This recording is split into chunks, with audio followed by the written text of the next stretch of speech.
जय हिंद। मेरा नाम है आरफा नबील और इस वीडियो में हम जानेंगे इंडियन कॉन्स्टिट्यूशन के सोर्सेज के बारे में।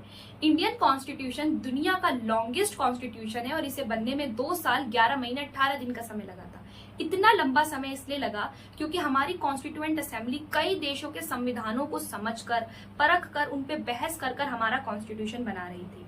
तो आखिरकार हमारी कॉन्स्टिट्यूएंट असेंबली ने 11 सोर्सेज पे भरोसा कर कर हमारे कॉन्स्टिट्यूशन को बनाया और कई प्रोविजन जो है वो अपने आप भी लिखे थे, पर इन 11 देशों के सोर्सेज ने हमारे कॉन्स्टिट्यूशन बनाने में बहुत बड़ी भूमिका निभाई है। तो सबसे पहला जो सोर्स है वो है गवर्नमेंट ऑफ इंडिया एक्ट 1935। इस एक्ट से कई इंपॉर्टेंट प्रोविजन लिए गए हैं। जैसे पहला, गवर्नमेंट ऑफ इंडिया एक्ट से दिया गया है इमरजेंसी प्रोविजन, मतलब अगर हमारे देश में आपातकाल लगता है तो सेंटर किस तरह से जो 7th शेड्यूल है उसको ओवरराइड कर सकता है और किस तरह से देश के अंदर आपातकाल लगने से सेंटर को क्या पावर्स मिलेंगी, ये आप हमारे कॉन्स्टिट्यूशन के आर्टिकल 352 से 360 के बीच में देख सकते हैं। इसमें सारे इमरजेंसी प्रोविजंस आपको मिल जाएंगे।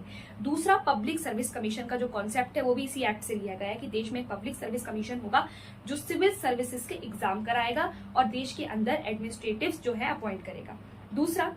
तीसरी जो बात है वो ली गई है जुडिशरी का जो कॉन्सेप्ट है, जो आप हमारे कॉन्स्टिट्यूशन के पार्ट 5 आर्टिकल 124 से 147 के बीच में देख सकते हैं कि स्ट्रक्चर ऑफ कोर्ट्स किस तरह से होगा, ये हमने इसी एक्ट से लिया है। उसके बाद ऑफिस ऑफ गवर्नर, मतलब हर एक स्टेट का एक गवर्नर होगा, ये कॉन्सेप्ट भी हमने इसी एक्ट से लिया है। उसके बाद फेडरल स्कीम, मतलब किस तरह पावर डिस्ट्रीब्यूशन होगा स्टेट और सेंटर के बीच में, ये भी हमने इसी एक्ट से सीखा है। तो ये एक्ट जो है हमारे कॉन्स्टिट्यूशन के अंदर बहुत इंपॉर्टेंट है। दूसरा जो हमारा सोर्स है वो है अमेरिकन कॉन्स्टिट्यूशन। अमेरिकन कॉन्स्टिट्यूशन से हमने सिटीजन्स के लिए सबसे इंपॉर्टेंट चीज ली और वो थी हमारे फंडामेंटल राइट्स। फंडामेंटल राइट का जो कॉन्सेप्ट है वो हमने अमेरिकन कॉन्स्टिट्यूशन से लिया था और इसके जो प्रोविजंस हैं, इसकी जो आर्टिकल्स हैं वो आप देख सकते हैं। आर्टिकल 12 से लेकर आर्टिकल 35 के बीच में आपको फंडामेंटल राइट्स का डिटेल मिल जाएगा। दूसरी जो चीज हमने ली है अमेरिकन कॉन्स्टिट्यूशन से वो है जुडिशियल रिव्यू। जुडिशियल रिव्यू होता है कि मान लीजिए अगर पार्लियामेंट ने कोई भी ऐसा एक्ट या कोई भी ऐसा लॉ बना दिया है जो अनकॉन्स्टिट्यूशनल है, मतलब कॉन्स्टिट्यूशन के खिलाफ है, तो वो सुप्रीम कोर्ट जो है उसको खारिज कर सकता है, उसको रद्द कर सकता है। तीसरी जो चीज वो ली है हमने प्रियम्बल का जो कॉन्सेप्ट है वो भी हमने अमेरिका से लिया है। और जो हम स्टार्टिंग करते हैं अपने प्रियम्बल की, we the people of India, ये जो वी द पीपल है ये भी हमने अमेरिका के कॉन्स्टिट्यूशन से लिया है। उसके बाद करें तो इंडिपेंडेंस ऑफ जुडिशरी, कि जुडिशरी जो है किसी के भी अंडर नहीं होनी चाहिए, जुडिशरी फ्रीली काम करनी चाहिए, किसी का भी दबाव नहीं होना चाहिए, कॉन्सेप्ट भी हमने अमेरिका के कॉन्स्टिट्यूशन से लिया है।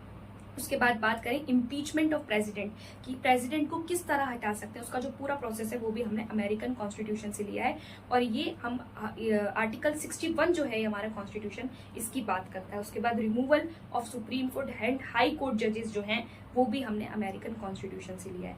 उसके बाद बात करें सेपरेशन ऑफ पावर्स, हमें पता है कि हमारे देश के अंदर जो पावर्स हैं उसका बंटवारा हुआ है, वो एक जगह सेंट्रलाइज नहीं है। इसको लेजिस्लेचर, एग्जीक्यूटिव, जुडिशरी में बांटा गया है। ये जो सेपरेशन ऑफ पावर का जो कॉन्सेप्ट है ये भी हमने अमेरिकन कॉन्स्टिट्यूशन से लिया है। उसके बाद एक बहुत इंपॉर्टेंट चीज इक्वल प्रोटेक्शन अंडर लॉ, ये जो कॉन्सेप्ट है ये भी हमने कहाँ से लिया, अमेरिकन कॉन्स्टिट्यूशन से लिया है। उसके बाद हमें पता है कि प्रेसिडेंट जो है हमारे देश में सुप्रीम कमांडर होता है तीनों आर्म फोर्सेस का, इंडियन नेवी, इंडियन आर्मी और इंडियन एयरफोर्स। इन तीनों का ये जो कॉन्सेप्ट है कि प्रेसिडेंट तीनों आर्म फोर्सेस का हेड होगा, ये भी हमने अमेरिकन कॉन्स्टिट्यूशन से लिया है।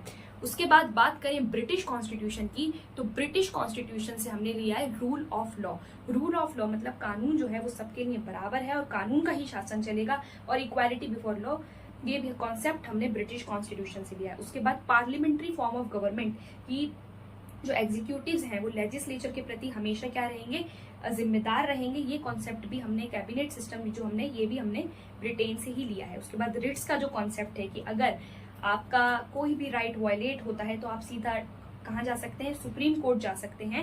ये कॉन्सेप्ट भी हमने कहाँ से लिया है, ब्रिटिश कॉन्स्टिट्यूशन से लिया है। और ये हमारा कौन सा आर्टिकल बात करता है, राइट, हमारा article 6 right to constitutional remedies में आप इनको रिट्स को आप देख सकते हैं। तो ये जो और सिंगल सिटीजनशिप का जो आइडिया है वो भी हमने कहाँ से लिया है, ब्रिटिश कॉन्स्टिट्यूशन से लिया है। तो ब्रिटिश कॉन्स्टिट्यूशन से हमने कई इंपॉर्टेंट चीज ली। उसके बाद हम बात करें आयरलैंड के कॉन्स्टिट्यूशन की, तो आयरलैंड के कॉन्स्टिट्यूशन से हमने लिए डायरेक्टिव स्टेट्स प्रिंसिपल्स, मतलब direct policy of state principles जो है ये हमने कहाँ से लिए हैं, आयरलैंड से लिए हैं। मतलब एक स्टेट को, एक गवर्नमेंट को किस तरह से काम करना चाहिए, किस तरह से अच्छा एडमिनिस्ट्रेशन जो है चलाना चाहिए, ये कुछ गाइडलाइंस होती हैं जो गवर्नमेंट को फॉलो करनी चाहिए, ये हमने आयरलैंड से लिया है। उसके बाद method of the election of president, मतलब इलेक्शन, प्रेसिडेंट का इलेक्शन किस तरह होगा, ये आप हमारे आर्टिकल 55 में भी देख सकते हैं, ये हमने आयरलैंड से लिया है। उसके बाद मेंबर नॉमिनेशन, हमें पता है राज्यसभा में प्रेसिडेंट जो है वो 12 मेंबर्स नॉमिनेट करता है, ये कॉन्सेप्ट हमने कहाँ से लिया है, ये हमारे आर्टिकल 80 में आपको मिलेगा, ये भी हमने आयरलैंड से लिया है। उसके बाद बात करें जर्मनी के कॉन्स्टिट्यूशन की, तो जर्मनी के कॉन्स्टिट्यूशन को वाइमर कॉन्स्टिट्यूशन भी कहा जाता है, और इस कॉन्स्टिट्यूशन से हमने लिया है suspension of fundamental rights during emergency, मतलब अगर इमरजेंसी लगती है तो राइट जो हैं वो क्या हो सकते हैं, आपसे छीने जा सकते हैं, सेंटर आपके राइट छीन सकता है, तो सस्पेंड हो जाते हैं आपके राइट्स, ये हमने कॉन्सेप्ट जर्मनी से लिया है। और जो भी पावर्स हैं वो यूनियन इंजॉय करेगा, मोस्टली सेंट्रल गवर्नमेंट इंजॉय करेगी, ये हमने जर्मनी के कॉन्स्टिट्यूशन से लिया है। उसके बाद अगर हम बात करें साउथ अफ्रीका के कॉन्स्टिट्यूशन की, तो साउथ अफ्रीका के कॉन्स्टिट्यूशन से हमने लिया है अमेंडमेंट प्रोसीजर, मतलब किस तरह से कॉन्स्टिट्यूशन के अंदर अमेंडमेंट होगा। अगर अमेंडमेंट देखें तो इसके अंदर हम आर्टिकल 368 के अंदर हम देख सकते हैं हमारे कॉन्स्टिट्यूशन के। उसके बाद election of member of Rajya Sabha की, राज्यसभा के मेंबर्स का इलेक्शन किस तरह होगा, ये भी हमने साउथ अफ्रीका के कॉन्स्टिट्यूशन से ही दिया है। उसके बाद अगर हम बात करें सोवियत यूनियन का कॉन्स्टिट्यूशन, सोवियत यूनियन कॉन्स्टिट्यूशन मतलब यूएसएसआर का कॉन्स्टिट्यूशन, तो यहाँ से हमने ली है फंडामेंटल ड्यूटीज, मतलब हर नागरिक के पास अधिकार हैं, तो हर नागरिक की कुछ ड्यूटी भी बनती है। ड्यूटीज क्यों दी गई हैं, ताकि देश के प्रति लोगों का प्यार बढ़े, पेट्रियोटिज्म बढ़े, ये हमने सोवियत यूनियन से मतलब यूएसएसआर से लिया। उसके बाद justice, social justice, economic justice, political justice, ये जो हमने आइडिया ऑफ जस्टिस लिए हैं ये भी हमने कहाँ से लिए हैं, यूएसएसआर की कॉन्स्टिट्यूशन से लिए हैं। उसके बाद बात करें कनाडा के कॉन्स्टिट्यूशन की, तो कनाडा के कॉन्स्टिट्यूशन से लिया है हमने फेडरलिज्म का कॉन्सेप्ट, क्वासी फेडरल स्ट्रक्चर, मतलब स्ट्रॉन्ग सेंटर होना चाहिए और स्टेट उसके मुकाबले वीक होना चाहिए, तो स्ट्रॉन्ग सेंट्रल गवर्नमेंट का जो ये कॉन्सेप्ट है ये हमने कनाडा से लिया है। उसके बाद बात करें दूसरा, advisory jurisdiction of the supreme court, मतलब प्रेसिडेंट जो है वो सुप्रीम कोर्ट से एडवाइस ले सकता है, अगर उसको कोई भी पब्लिक पॉलिसी का मैटर जो है वो सुप्रीम कोर्ट से पूछ सकता है, सुप्रीम कोर्ट के जजेस से पूछ सकता है, ये इसको बोलते हैं advisory jurisdiction of supreme court. ठीक है।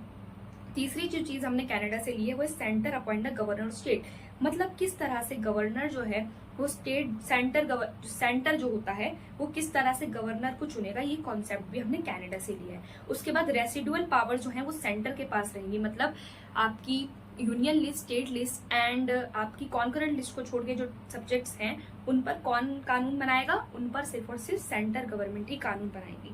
उसके बाद बात करें ऑस्ट्रेलिया के कॉन्स्टिट्यूशन की, तो ऑस्ट्रेलिया के कॉन्स्टिट्यूशन से लिया हमने कॉन्करेंट लिस्ट, मतलब एक स्टेट लिस्ट होगी, एक यूनियन लिस्ट होगी, उसको छोड़ के एक होगी कॉन्करेंट लिस्ट, तो कॉन्करेंट लिस्ट का जो कॉन्सेप्ट है ये हमने ऑस्ट्रेलिया से लिया है।